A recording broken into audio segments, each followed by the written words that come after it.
What's up, lovers? Welcome back to the Love Talk. As you can see, if you watched my last video, I did get the crochet braids done, and I tried to record it for you guys, but I was literally learning through trial and error to even get it done. So I just went ahead and did it, but it did turn out super cute. But today, guys, I wanted to talk about the word obligation.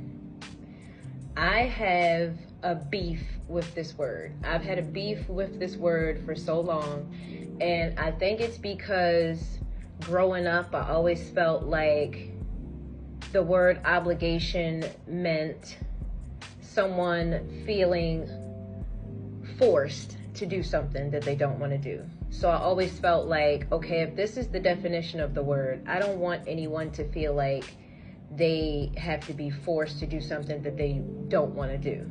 So, but what I found out, this is some new perspective here. I found out that when it comes to duties, like if you're a mom, you are in a sense forced to make sure that your kids are okay. You're obligated to do that. Personal hygiene, you're obligated to make sure that you're clean. Clothes are dirty, you're obligated to make sure that those are clean. I get that. My problem was when people used relationships and obligation in the same sentence. I can't get with that. And I think the difference is when it comes to obligation, if you're going to use the word obligation when it comes to relationships and love, we have to talk about the emotional obligation, right? We got to talk about how if someone loves you, there shouldn't be any forcing. If that love is unconditional, there's no condition to it. No one should feel forced to do something for you. If they're doing it, it should be because they actually want to do it. They love you. They unconditionally love you so much that whatever it is they want to do, it's their choice. They're choosing to do that. They're not forced, they're choosing. It's a choice.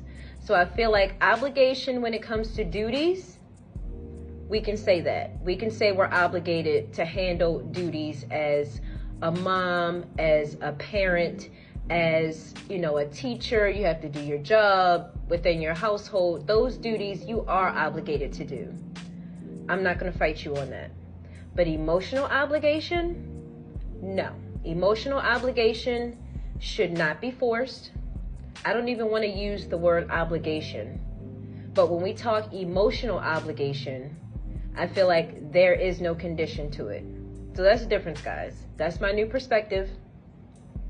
I'm going to go ahead and squash my beef with obligation because I know that certain things we should be obligated to do. But when it comes to emotional obligation, no. We don't have to do anything. We choose to do these things because we love that person. So that's what I wanted to talk to you guys about, because I feel like a lot of times our verbiage, we have to understand the context behind it. We have to understand our personal meanings for it.